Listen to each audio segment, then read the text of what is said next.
जय हिंद दोस्तों, हमारे यूट्यूब चैनल वर्दी विद प्रेम में आपका स्वागत है। जैसा कि हम लोगों का डॉक्यूमेंट वेरिफिकेशन यूपीएसआई का है जो 15-16 में है और जो बचेंगे उनका 17 में है, तो इस पे वीडियो बनाना बहुत ज़रूरी था।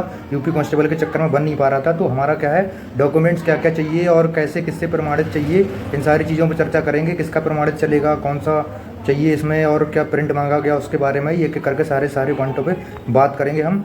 सबसे पहली बात है, इसमें जो अलग से नोटिस भी एक दिया गया है, जो आवेदन हमने लोगों ने जो फॉर्म भरा था, ऑनलाइन एप्लीकेशन जो भरा था, उसकी कॉपी मांगी गई। उसके लिए अलग से लिंक आया हुआ है, उसके लिए आप डाउनलोड कर लें। सबसे पहले पॉइंट, उसके एक नोटिस भी आया हुआ है, उसके बारे में बता गया, उसको लोड कर लें और उसका एप्लीकेशन का जो फॉर्म है वो निकाल लें, वो ज़रूरी है। 2 जगह लिखा भी गया है वहाँ पे और नोटिस आया हुआ है। इसके बाद हम लोग दूसरा पॉइंट बात करें कि आधार कार्ड अनिवार्य है। यहाँ पे आधार कार्ड से ये लोग क्या पहचान की भी वेरिफिकेशन कर रहे हैं, और भी कुछ उन्होंने लिख रखा है। तो आधार अगर रहेगा तो आपको दिक्कत आने वाली नहीं। तो आधार कार्ड हो गया, इसके बाद में वैध फोटो आईडी हो गया एक। अगर आधार कार्ड है तो आधार कार्ड चल जाएगा। इसके बाद में आपका जो है, अगर डीएल है या पैन कार्ड है तो उससे भी आप जो है, जो फोटोयुक्त आईडी का जो होता है या पासपोर्ट होता है उससे चल जाता है। जो भी आईडी उसमें मानी जाती है, 4-5 आईडी जो भी है उनमें से एक ले जाते हैं। अगर आधार कार्ड रहता है तो बहुत बढ़िया, आधार कार्ड पैन कार्ड ले जाओ, सबसे बढ़िया उन्हीं से करा दो, सबसे बेस्ट रहता है। अगर किसी की किसी मिस्टेक है तो बाकी की उसका एफिडेविट, उसके बारे में चलो बाद में बात करें।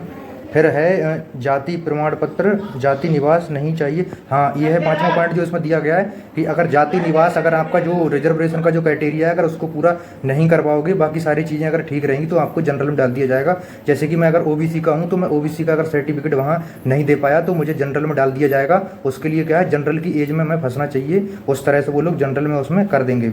इसके बाद में है 2 प्रवेश पत्र एक जमा हो जाएगा। हाँ, जिसमें क्या है कि 2 प्रवेश पत्र ले जाना, एक वहीं पे जमा हो जाएगा जिसमें फ़ोटो लगेगा, और एक जमा हो जाएगा, एक हमारे लोगों के पास वापस आ जाएगा। तो 2 प्रवेश पत्र बहुत ज़रूरी है।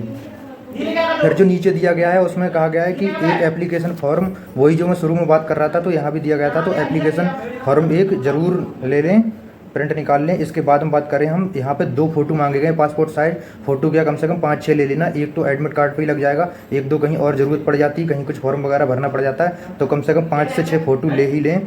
इसके बाद में फिर फोटो एक पहचान पत्र की बात की गई जो शुरू में थी, आधार कार्ड, पैन कार्ड, डीएल या जो भी है, पासपोर्ट वगैरह जो भी है, उसमें से एक आईडी आपके पास होनी चाहिए। आधार कार्ड है तो वो भी चलेगा। इसके बाद में क्वालिफिकेशन वाला जो मांगा गया है उसमें क्या कहा गया है कि जो हाई स्कूल है, हाई स्कूल में पहले क्या होता था, 2011 से पहले सनद और मार्कशीट अलग अलग आती थी। तो अगर किसी की सनद और मार्कशीट अगर अलग अलग है तो आप लोग क्या काम करेंगे, दोनों का 2-2 कॉपी करा लेंगे। और इसमें लिखा गया है स्वप्रमाणित, यानी कि अपने आप ही नीचे सिग्नेचर कर लेना, सेल्फ अटैच लिख लेना या स्वप्रमाणित लिख देना। कहीं कहीं क्या होता है, एसएससी वगैरह में वो गजटेड अफसर होते हैं, उनसे जो है प्रमाणित वाली चलती हैं, पर यहाँ पे एक अच्छी बात है कि हमें अपना स्वयं प्रमाणित ही ले जाना है। इसके बाद इसी तरह इंटर की होगी, इसकी भी 2 कॉपी कर लेना। आप दोनों के सबके 2-2 सेट बना लेना, एक सेट वहाँ पर जमा हो जाएगा और एक सेट वापस आ जाएगा। 2-2 सेट तो बनाना ही चाहिए। और ओरिजिनल सबका ले जाना, उसमें साफ साफ लिखा गया ओरिजिनल देखा जाएगा, बाकी की ये जमा की जाएगी। इसके बाद हम इंटर की हो गई। इसके बाद हम ग्रेजुएशन की मार्कशीट हो गई, ग्रेजुएशन की मार्कशीट हो गई। और इसमें क्या है, ग्रेजुएशन की मार्कशीट और प्लस जो डिग्री के बारे में चर्चा की गई थी, डिग्री चाहिए।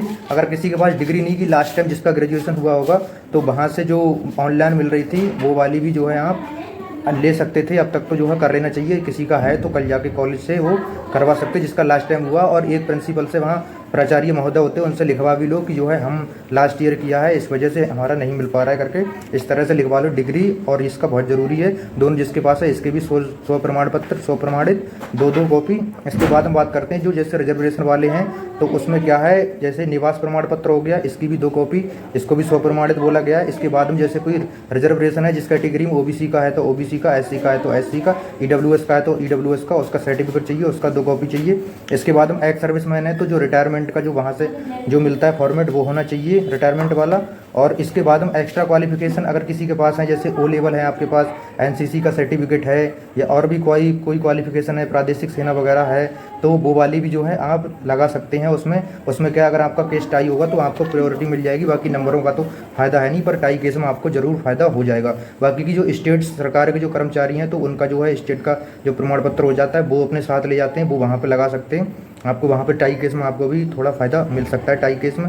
बाकी की ये सारे के सारे डॉक्यूमेंट्स थे, इसमें अगर कोई डाउट रह गया हो तो कमेंट करके पूछ लें, अभी समय है अभी। और हाँ, अगर इसी में किसी की गलती हो, जैसे आधार कार्ड में नाम गलत है, मम्मी का नाम गलत है, पापा का नाम गलत है, टाइटल गलत है, ये सब अगर कोई मिस्टेक है तो आप क्या करो, तहसील जाओ, तहसील से जाके एक प्रमाण पत्र बनवा लो, एफिडेविट बनवा लो कि उसमें क्या है, एफिडेविट से थोड़ी आपका अच्छा हो जाता है। अगर रिजेक्ट करने वाले होते तो रिजेक्ट करते नहीं। बाकी डॉक्यूमेंट्स में ऐसा कभी होता नहीं किसी को रिजेक्ट करें, बिल्कुल ही फर्जी है तभी रिजेक्ट होता है, इतने डरने की बात है नहीं। मैं तो 3 बार यूपी पुलिस में डॉक्यूमेंट वेरिफिकेशन करा चुका हूँ और बाकी बहुत जगह करा चुका हूँ। ऐसा कभी होता नहीं कि डॉक्यूमेंट बाहर कर दें, क्योंकि जब फर्जी ही होते हैं तभी ऐसा कुछ होता है। बाकी नो टेंशन रहो। बाकी हमारा 15 तारीख को डॉक्यूमेंट वेरिफिकेशन जब हो जाएगा फिर उसके बाद हम पूरी प्रक्रिया की वीडियो बना देंगे। बाकी वीडियो अगर अच्छी लगी हो तो शेयर सब्सक्राइब करें। जय हिंद।